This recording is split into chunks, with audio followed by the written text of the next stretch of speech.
Good afternoon, everybody. Pastor Rick here, Broadman Baptist Church. This is the Broadman Word for June 21st, 2021. And apologize for it being a little late today, just kind of hanging out and having a lazy holiday Monday. And so I want to talk to you today about law or grace. It's a familiar concept.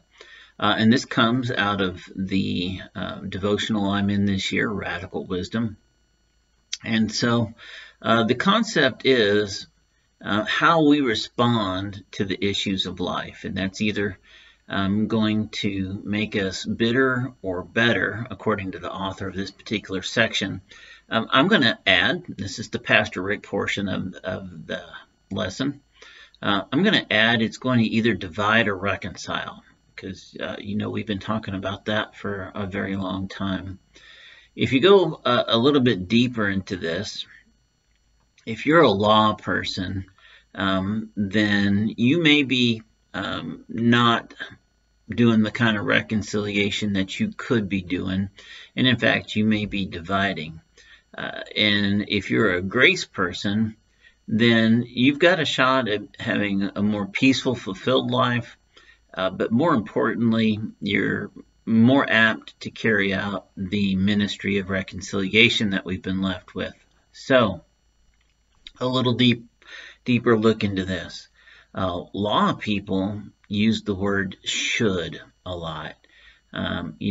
He should do this, or they should come back and fix this, or they should be better at this or that should have happened. Somebody should do their part. The word should comes in a lot. And law people are very concerned.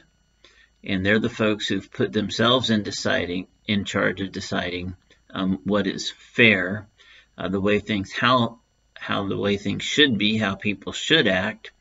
And then, as a result of that, find it difficult, if not impossible, to find peace and resolution. In fact, law people will spend a lot of their life in disappointment because people in general are not going to live up to the shoulds. We're not all that good about it. And so that leaves the law people at a deficit pretty continuously. This could be also leading to anger and resentment because their idea of what should be wasn't, and it is not likely to be. So what we end up with then is a group of church lawyers, and they are trying to impose what they believe to be the should on the church congregation, and they can become disillusioned and fall away from their walk, or maybe even the church in general. So grace people, on the other hand, instead of saying should, say the word thank you a lot, especially when they're talking to God. Thank you for everything, because everything is from God.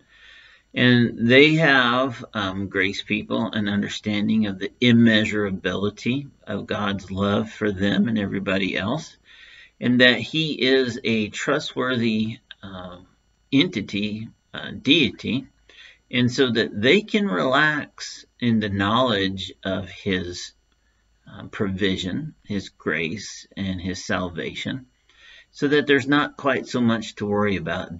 They should or this should takes a back seat to God's provision and security in that provision. So grace people then have the ability to take things as they come and to deal with it as it comes.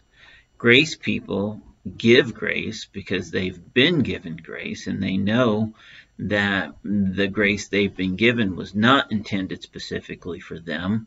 It was intended to be shared.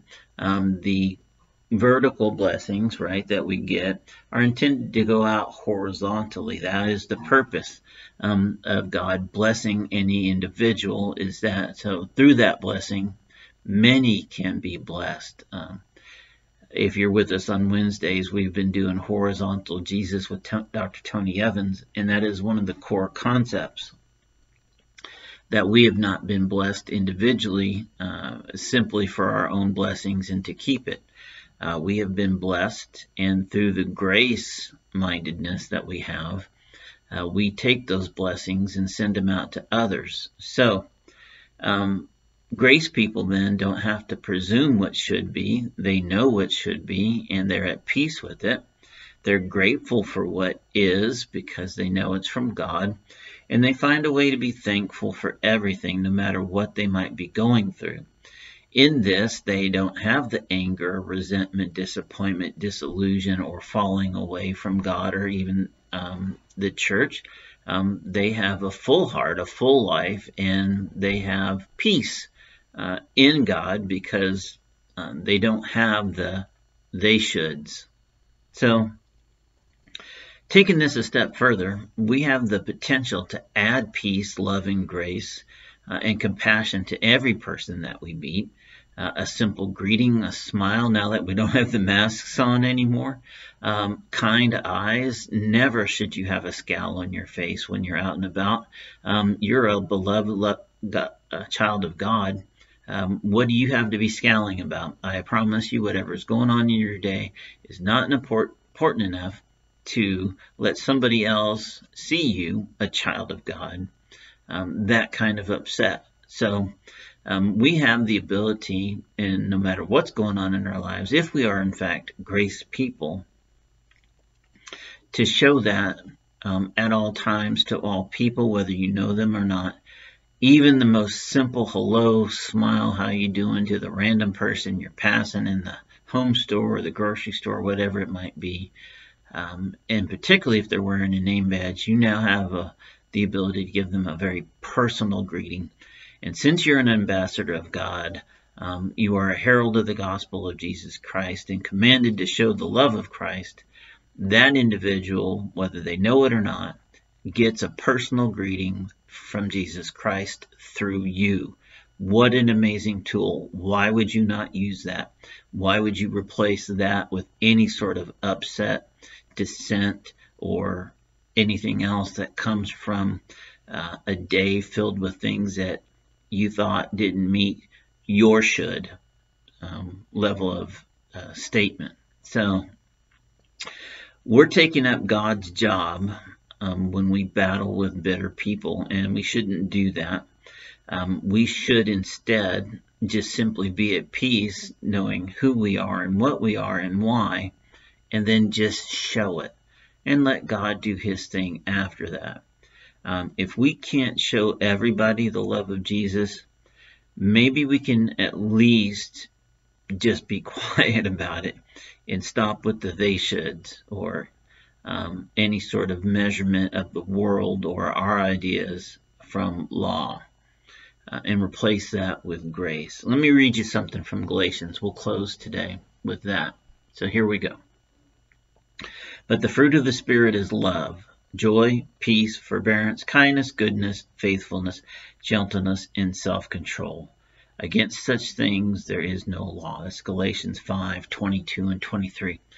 Listen, I hope you can be a grace person. If you're a law person, come on over to the other side. It's much happier and much more peaceful over here. And you can be a much more fulfilled, much more successful Christian on the grace side of things. I love you. You have a wonderful day. Take care.